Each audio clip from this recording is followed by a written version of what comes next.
تو یقین مانے وہ آداب کا لحاظ نہیں رکھ پائے گا، بہت سے معاملات سے خود کو خراب کر بیٹھے گا۔ اور قرآن کریم جو کہتا ہے وہ یضل بہ کثیرا، کہ بعض لوگ قرآن کریم پڑھتے بھی ہیں تب بھی وہ گمراہی لے لیتے ہیں اس بنیاد پہ کہ وہ آداب کا لحاظ نہیں رکھتے۔ مثلا قرآن کریم کے آیات موجود ہیں جو عام طور پہ ہر بندہ نہیں سمجھ سکتا اور ہر بندہ اس کی تہ میں نہیں جا سکتا۔ مثلا سورۃ البقرہ آیت نمبر 234، سورۃ البقرہ آیت نمبر 240۔ 234 میں ہے وفات ہو جائے خاوند کی عدت 4 ماہ 10 دن ہے، آیت نمبر 240 میں ہے 1 سال ہے۔ اب عام بندہ جو صرف ترجمہ پڑھے گا، ماہر کو ساتھ نہیں بٹھائے گا، وہ کہے گا وہ حکم مانوں یا یہ مانوں۔ ماہر ساتھ بیٹھے گا، وہ حدیث پاک کے علوم سے بتائے گا کہ وہ آیت منسوخ ہے، یہ آیت ناسخ ہے، اس پر حکم جاری ہے، اس پر حکم منع ہے۔ تو اسی طرح عام بندہ جب قرآن کریم کا ترجمہ پڑھنا چاہتا ہے، اسے چاہیے کہ کسی عالم کی زیر نگرانی پڑھے، کسی عالم کے ساتھ بیٹھ کے پڑھے، کسی عالم سے رہنمائی لے۔ اور یہ بات صرف میری نہیں ہے، اس بات کو ثبوت کے لیے میں آپ کے سامنے ایک حوالہ بھی پیش کرنا چاہتا ہوں۔ یہ دیکھیں، یہ تفسیر ہے بیان القرآن، تفسیر بیان القرآن حکیم الامت مولانا اشرف علی تھانوی رحمۃ اللہ تعالی علیہ کی لکھی ہوئی ہے، جنہیں حکیم الامت کا لقب حاصل ہے۔ اب وہ کیا ارشاد فرماتے ہیں، یہ اس کی جلد اول ہے، اور یہ میں آپ کے سامنے حضرت تھانوی رحمۃ اللہ تعالی علیہ کے الفاظ پڑھنا چاہوں گا۔ یہ اس کے خطبے کا صفحہ نمبر 41 ہے، اور یہ خطبے کا صفحہ نمبر 41 حضرت تھانوی رحمۃ اللہ تعالی علیہ کی بات کو بتا رہا ہے کہ جن نے خود ترجمہ لکھا ہے وہ کیا فرمانا چاہتے ہیں۔ سنیں، حضرت تھانوی فرماتے ہیں واجب یہ ہے کہ ایسے حضرات جو صرف اپنے مطالعے اور فہم پر بیٹھے ہیں، وہ صرف اپنے فہم اور اپنے پڑھنے پر اعتماد نہ فرمائیں، بلکہ علماء منتہی طلباء سے سبکن پڑھیں اور سمجھیں۔ اب بتائیں، جس نے اردو ترجمہ کیا ہے وہ بتا رہا ہے کہ یہ ترجمہ آپ کسی عالم سے سبکن سمجھیں، سبکن پڑھیں، اور یا منتہی طلبہ کا معنی ہے جو عالم بن رہے ہیں اور ان کا آخری سال چل رہا ہو، ان سے اس طرح سمجھیں۔ اور آگے جا کر آپ حیران ہوں گے، حضرت تھانوی رحمۃ اللہ علیہ یہ صفحہ نمبر 43 پر عنوان ہے درباز امور مرعیہ ملتزمہ در تحریر تفسیر ھذا، اس کے تحت فرماتے ہیں 15ویں نمبر کا پوائنٹ، البتہ کم استعداد لوگوں کو اہل علم سے اس کے حل کرنے کی حاجت اور ضرورت پیش آئے گی۔ یہی تو میں کہتا ہوں کہ اہل علم سے ضرورت کی بنیاد پہ رابطہ ہوگا تو آپ اہل علم سے پوچھ کے تفسیر پڑھیں۔ اور پھر اس کے ساتھ فرمایا مناسب یہ ہے کہ اس تفسیر کو اول تا آخر کسی عالم سے سبق کے طور پہ پڑھ لیا جائے، سبق کے طور پہ، آپ اندازہ لگائیں، سبق کے طور پہ پڑھ لیا جائے۔ یہ حکیم الامت حضرت تھانوی رحمۃ اللہ فرما رہے ہیں۔ اگر اس سے تھوڑا آگے جائیں تو میں ایک عام پوائنٹ آپ کے سامنے ذکر کر رہا ہوں۔ حضرت تھانوی فرماتے ہیں میں عام بندوں سے گزارش کر رہا ہوں کہ اس کے مطالعہ میں اگر کوئی محقق میسر ہو، یعنی ماہر شریعت، تو اس سے سمجھیں، اور وہ میسر نہ ہو اور کسی مقام پہ کوئی مسئلہ ہو تو اس مقام کو چھوڑ دیں جب تک عالم سے نہ سمجھے۔ آپ بتائیں، حکیم الامت حضرت تھانوی رحمۃ اللہ علیہ ہر بندے کو بغیر ماہر کے پڑھنے کی اجازت دے رہے ہیں، اور یہ ہمیں کہتے ہیں کہ آپ لوگ یہ کرتے ہیں۔ یہ بھائی میں ترجمہ پڑھنے سے نہیں، بغیر کسی ماہر کے نگرانی کے ترجمہ پڑھنے سے منع کرتا ہوں۔ شوق ہے تو آپ ترجمہ پڑھیں۔ دنیا کی ہر جگہ میں یہ اصول ہے کہ فن کو فن کے ماہر سے سمجھا جاتا ہے، تو ترجمہ اور تفسیر بھی ایک فن ہے، اس فن کو فن کے ماہر سے سمجھیں۔ اور سنیں، میں ایک جملہ مزید کہتا ہوں، اگر کسی کو عربی آتی ہے اور وہ کہے میں ترجمہ خود سمجھ لوں گا، آؤ شیخ الاسلام مولانا مفتی محمد تقی عثمانی اس کے لیے کیا کہتے ہیں کہ جس بندے کو عربی آتی ہے، عام اردو دان تو چھوڑیں جو اردو ترجمہ پڑھے، ذرا عربی والی کی سنیں کہ جس کو عربی آتی ہے۔ مولانا شیخ الاسلام مفتی محمد تقی عثمانی اپنے آسان ترجمہ قرآن میں کیا کہتے ہیں؟ نام ہے آسان ترجمہ قرآن، توضیح القرآن، حکیم الامت رحمہ حضرت شیخ الاسلام دامت برکاتہم۔ اب سنیں، افسوس، یہ صفحہ نمبر 34 ہے، کیا جملہ کہہ رہے ہیں؟ کہتے ہیں افسوس کچھ عرصے سے مسلمانوں میں یہ خطرناک وبا چل پڑی ہے کہ بہت سے لوگوں نے صرف عربی پڑھ لینے کو تفسیر قرآن کے لیے کافی سمجھ رکھا ہے۔ جو شخص بھی معمولی عربی پڑھ لیتا ہے وہ قرآن کریم کی تفسیر میں رائے زنی شروع کر دیتا ہے۔ بعض اوقات ایسا بھی دیکھا گیا ہے کہ عربی زبان کی نہایت شد و بد رکھنے والے لوگ بھی من مانی تفسیر شروع کر دیتے ہیں اور فلاں، اور بعض ستم ظریف تو صرف ترجمے کا مطالعہ کر کے اپنے آپ کو فلاں سے فلاں، یہ پوری بیماریاں بتا رہے ہیں کہ یہ جو گمراہی، میں نے کہا نا کہ آداب کا لحاظ نہیں رکھے گا اور گمراہ ہوگا تو اس کا یہ حشر ہو جائے گا۔ اور مولانا فرماتے ہیں قرآن کریم کا یہ معاملہ انتہائی نازک اور مشکل کام ہے، اس کے لیے صرف عربی زبان جان لینا بھی کافی نہیں ہے، بلکہ متعلقہ تمام علوم میں مہارت ضروری ہے۔ بھائی نام ہے آسان ترجمہ قرآن، اور مولانا تقی عثمانی دامت برکاتہم جو شیخ الاسلام ہے اس وقت، وہ ارشاد فرما رہے ہیں کہ بغیر ماہر کے آپ اس میں رائے زنی شروع نہ کریں۔ اور اس پوائنٹ پر آخری جملہ، میں نے ایسے ایسے کارگزاریوں کے طور پہ معاملات دیکھے ہیں۔ ہمارے ایک علاقے میں ایک آدمی تھے، اچھے بھلے پڑھے لکھے تھے، دنیا کے لحاظ سے دینی معاملات میں علماء سے رہنمائی نہیں لیتے، خود ترجمہ تفسیریں پڑھی، ایک رکعت میں 3 سجدے کرتے تھے۔ رب جانتے میرے سامنے قرآن کریم کے 2 نسخے موجود ہیں، میں جھوٹ بولوں اللہ میرے ساتھ مدد کھینچ لے، ایک رکعت میں 3 سجدے۔ جب ہم نے بات کی کہا چھوڑو میں نے بڑے بڑے ترجمے پڑھے ہیں، مجھے تم سے زیادہ پتہ ہے۔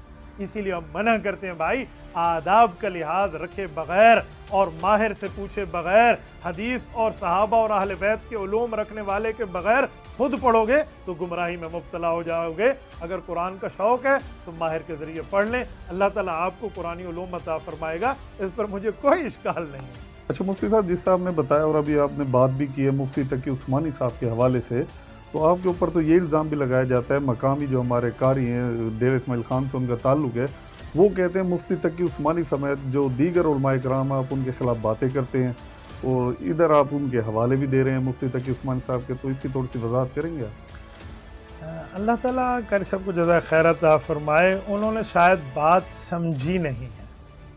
شیخ الاسلام مولانا مفتی محمد تقی عثمانی دامت برکاتہم کا پسینہ ہمارے خون سے افضل ہے، یہ کون ان کی مخالفت کرتا ہے؟ حاشا اللہ، رب جانتے میرے فرشتوں کو بھی علم نہیں ہے کہ میں نے کبھی شیخ الاسلام مولانا مفتی محمد تقی عثمانی دامت برکاتہم کے خلاف کوئی جملہ کہا ہو۔ میں نے آج تک نہ کوئی جملہ کہا ہے، نہ کہوں گا انشاءاللہ تعالی، نہ کہنے کی میں جسارت کر سکتا ہوں۔ اسی لیے حضرت قاری صاحب کی جو باتیں ہیں ان تک غلط پہنچی ہیں، انہیں چاہیے تھا کہ وہ بندے سے پوچھ لیتے، معاملات کی تحقیق کرتے، اور تحقیق میں معاملہ سامنے آ جاتا تو انشاءاللہ تعالی دودھ اور پانی ہو جاتا۔ شیخ الاسلام کے خلاف ہم نے آج تک یہ جملہ نہیں کہا، یہ 100% میرے اوپر ایک الزام ہے اور جھوٹ ہے اور بہتان ہے۔ اچھا مجھ سے اب ایک اور بڑا انتہائی اہم سوال ہے، قرآن کریم میں بھی آتا ہے کہ قرآن ایک آسان معاملہ ہے، جس طرح وہ ترجمے کے حوالے سے بات آتی ہے، لیکن آپ جو قرآن کے ترجمے اور تفسیر سے منع کرتے ہیں، تھوڑا اس حوالے سے بھی کلیئر ہے، کافی شکوک و شبہات پائے جا رہے ہیں آپ کے حوالے سے۔ میرے خیال میں آپ کا جو سوال ہے وہ ایک آیت کی طرف اشارہ ہے کہ قرآن کریم میں وَلَقَدْ يَسَّرْنَا الْقُرْآنَ لِلذِّكْرِ فَهَلْ مِن مُدَّكِرٍ، قرآن کریم کو تو ہم نے آسان بنایا ہے، کوئی اس سے نصیحت پکڑنے والا، اس طرح ہی ہے۔ جی اس بارے میں بھی میں آپ کی خدمت میں مولانا مفتی محمد تقی عثمانی دامت برکاتہم کو پیش کرتا ہوں۔ حضرت نے یہ اعتراض خود تحریر فرمایا اور اس کا جواب دیا کہ لوگ یہ اعتراض کرتے ہیں، ہماری طرف سے جواب سن لو۔ عام طور پہ جو ترجمہ پڑھتے ہیں نا بغیر کسی ماہر کے، تو وہ لوگ یہی یاد پیش کرتے ہیں کہ دیکھیں قرآن کریم میں موجود ہے وَلَقَدْ يَسَّرْنَا الْقُرْآنَ لِلذِّكْرِ فَهَلْ مِن مُدَّكِرٍ، سورۃ 54 آیت نمبر 17 میں موجود ہے، تو رب کریم نے یہ بات فرمائی ہے۔ اب سنیں، مفتی تقی عثمانی دامت برکاتہم اس کا جواب آسان ترجمہ قرآن کے مقدمہ کے صفحہ 35 پر دے رہے ہیں، اور وہ جو اس پر ارشاد فرما رہے ہیں ذرا آپ وہ سنیں۔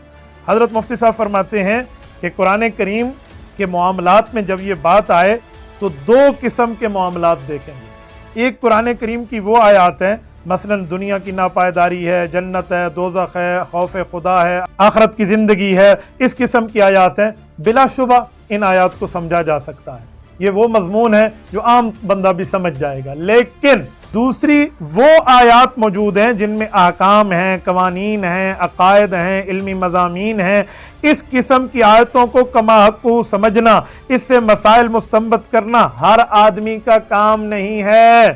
جب اسلامی علوم میں بصیرت نہیں ہوگی، پختگی حاصل نہیں ہوگی تو نہیں سمجھ سکو گے۔ یہی وجہ ہے کہ صحابہ کرام کی مادری زبان عربی تھی، عربی انہیں اچھی بھلی آتی تھی، عربی پڑھانے کی انہیں تعلیم کی ضرورت نہیں تھی، لیکن حضور پاک علیہ السلام سے طویل مدت تک وہ قرآن سمجھتے رہے۔ اچھا، اور اسی بات کو انہوں نے مکمل صحابہ کرام سے آگے سمجھاتے سمجھاتے یہاں ایک پیارا جملہ آگے جا کر فرمایا کہ لوگوں یہ جو وَلَقَدْ يَسَّرْنَا الْقُرْآنَ لِلذِّكْرِ ہے نا، تو یاد رکھیں لِلذِّكْر کا معنی نصیحت پکڑنے کے لیے، نصیحت پکڑنا اور ہوتا ہے، اور قرآن کریم کے ترجمے پڑھ پڑھ کے اس سے خود کے معاملات کی رائے زنی کرنا یہ اور ہوتا ہے۔ اس لیے عام آیات اٹھائیں، نماز پڑھیں، روزہ رکھیں، حج کریں، زکوٰۃ دیں، یہ جو ہے نا کہ اللہ سے ڈریں، قیامت آئے گی، جنت ہوگی، تو یہ تو بہت آسان ہے۔ لیکن اس کے ساتھ عقائد کی آیتیں، مسائل کی آیتیں، احکام کی آیتیں، قوانین کی آیتیں، علمی مضامین کی آیتیں، فقہ و استنباط کی آیات، وہاں کہاں جاؤ گے؟ ناسخ اور منسوخ کے علم کہاں رکھو گے؟ مطلق اور مقید کے کہاں رکھو گے؟ اور یاد رکھیں اسی طرح مجمل اور مفصل کے کہاں رکھو گے؟ تو اس کے ساتھ عالم کی ضرورت پڑتی ہے، ماہر شریعت کی۔ مولانا مفتی تقی عثمانی دامت برکاتہم تو اس پر مسلسل حوالہ جات دیتے ہوئے فرماتے ہیں کہ اگر اتنی ہی آسان بات تھی کہ عام بندہ ترجمے سمجھ سکتا تھا تو پھر حدیث پاک کے علوم کو 8 سال پڑھنے کی کیا ضرورت تھی؟ کس بنیاد پر یہ پڑھا کرتے تھے؟ اور پھر مولانا مفتی محمد تقی عثمانی صاحب نے ایک حدیث پاک بھی نقل کی، یہ میں حدیث پاک عرض کر دیتا ہوں، یہ الاتقان سے حضرت فرماتے ہیں حضرت عثمان اور حضرت عبداللہ بن مسعود رضی اللہ عنہما، انہوں نے ہمیں بتایا، یعنی صحابہ نقل کر رہے ہیں، جب حضور پاک علیہ السلام سے قرآن کی 10 آیتیں سیکھ لیتے تو آگے اس وقت تک نہ بڑھتے جب تک ان آیتوں کے متعلق تمام علمی اور عملی باتوں کو احاطہ نہ کر لیتے۔ اور حضرت عبداللہ بن عمر رضی اللہ عنہما فرماتے ہیں سورۃ بقرہ یاد کرنے میں پورے 8 سال مجھے لگے حضور پاک علیہ السلام سے، صرف یاد کرنے میں نہیں، مضامین، ترجمہ، تفسیر، مسائل، فضائل، دلائل، سب کچھ پڑھنے میں۔ ایک سورۃ بقرہ ہے 286 آیات کی، 2.5 پاروں میں موجود ہے، تو مجھے بتائیں 2.5 پاروں میں بھی نہیں بلکہ 2.25 پارہ اس کا لے لیں تو ان پاروں میں موجود ہے، تو اس پر 8 سال کیوں لگے؟ اور یہ رسول اللہ صلی اللہ علیہ وسلم سے پڑھ رہے ہیں، تو مسائل ایسے سمجھے جاتے ہیں۔ آپ صرف ترجمے سے خود بیٹھ کی اجازت دے دیں اور اس میں ماہر کو بھی ساتھ نہ بٹھائیں اور اس میں عالم کی ضرورت بھی نہیں ہے، احادیث کی علوم کی ضرورت بھی نہیں ہے، صحابہ اور اہل بیت کے فتاوی کی ضرورت بھی نہیں ہے، تو مجھے بتائیں پھر قرآن یضل بہ کثیرا جو کہتا ہے کہ بعض لوگ غلط کام کرنے کی بدولت قرآن سے گمراہی لے کر بیٹھتے ہیں، تو یہ آیت اور کس کے اوپر فٹ ہو سکے گی؟ اچھا مفتی صاحب، ایک اور ایک انتہائی اہم سوال ہے جو گزشتہ چند ہفتے قبل جو وفاقی شرعی عدالت ہے ان کی جانب سے ایک فیصلہ آیا تھا سود کے خلاف کہ پاکستان میں ایسے قوانین بنائے جائیں سود کے خلاف، تو اب ظاہری بات ہے جمعیت علماء اسلام وفاق کا حصہ بھی ہے، تو کیا اس کے بارے میں آپ کے بھی کچھ ایفرٹس ہوں گے؟ گورنمنٹ کچھ کر رہی ہے؟ ظاہری بات ہے علماء کرام ہے اور سود ایک بہت بڑی لعنت ہے، تو اس حوالے سے بھی آپ کی کوئی جدوجہد وغیرہ ہے یا نہیں؟ سب سے پہلی بات کہ وفاقی شرعی عدالت کے اس فیصلے کو سلام ہے، اللہ ان کو جزا خیر عطا فرمائے۔ انہوں نے اسلام، دین، شریعت، ایمان، قرآن و سنت کے مطابق سود کی لعنت کو لعنت قرار دے کر ایک فیصلہ لکھ دیا ہے، تو یہ فیصلہ آنا بڑا خوش آئند ہے۔ انشاءاللہ تعالی اس پر جمعیت علماء اسلام آواز اٹھا بھی رہی ہے اور آئندہ بھی اٹھائے گی۔ میں آج اس کے ذریعے بھی، ویسے باقی جگہ بھی جمعیت علماء اسلام کے نمائندوں سے بات ہوتی رہتی ہے جو ہمارے قومی اسمبلی میں موجود ہیں یا صوبائی اسمبلی میں موجود ہیں، ان حضرات نے پورا اس پر تیاری کی ہوئی ہے، بلکہ اس کا ایک اثر بھی آپ کو بتاؤں۔ کچھ دنوں قبل ہمارے مشیر داخلہ صاحب کا ایک بیان بھی آیا، شاید آپ کی نظر سے گزرا ہو، کہ ہم سود کے حرمت کے متعلق فیصلہ آ جانے کے بعد اس کے متبادل کی طرف جا رہے ہیں جو اسلامی بینکاری ہے، مشیر خزانہ کی جانب، ہم مشیر خزانہ کی طرف سے، تو یہ خوش آئند بات ہے، تو اس طرف آگے بڑھنا چاہیے اور اس میں بڑھ چڑھ کے حصہ لینا چاہیے اور سود کی لعنت سے ہم خود بھی بچیں اور آگے امت کو بھی بچانا چاہیے۔ بہت شکریہ جی۔ ناظرین، آپ نے دیکھا جو مفتی عبدالواحد قریشی کے حوالے سے جو آوازیں اٹھ رہی تھی سوشل میڈیا کے اوپر، جو تصویریں وائرل کی جا رہی تھی، آڈیو ان کی وائرل کی جا رہی تھی، ویڈیو کی شکل میں، پوسٹروں کی شکل میں، اور مقامی علماء کرام کی جانب سے چند علماء کرام مخصوص جو ہیں ظاہری بات ہے تنقید کا نشانہ بناتے ہیں، اگر کسی کا اسپیس سیاسی طور پر بھی ختم ہوتا ہے تو وہ اسی طرح نشانہ بناتے ہیں۔ اس سے ایک چیز تو کلیئر ہو چکی ہے، ایک جو معاملہ ہے وہ انتہائی جو اہم بات ہے وہ یہ ہے کہ جہاں سیاسی معاملات ہوتے ہیں، جو ویڈیو ہوتے ہیں، ان کو جو شارٹ کلپ اپنے مقصد کے لیے استعمال کیا جاتا ہے، صرف جاتے جاتے ہم آپ سے یہ ضرور کہیں گے جو اسلامی تعلیمات ہوتی ہے، اسلام کے حوالے سے ہوتی ہیں، خدا رہا ایسے کوئی بھی علماء کرام کے مفتیان کے کوئی بھی کلپس ہوں اس کو شارٹ اپنے مقصد کے لیے استعمال نہ کیا جائے، جس سے اسلامی تشخص نہ صرف خراب ہوتا ہے، برباد ہوتا ہے، بلکہ مسلمانوں کے اندر بھی پھوٹ ڈالی جاتی ہے۔ تو ناظرین، اس کے اپنے فیڈ بیک سے ہمیں ضرور آگاہ کیجیے گا۔ اس کے ساتھ اجازت دیجیے، اللہ حافظ۔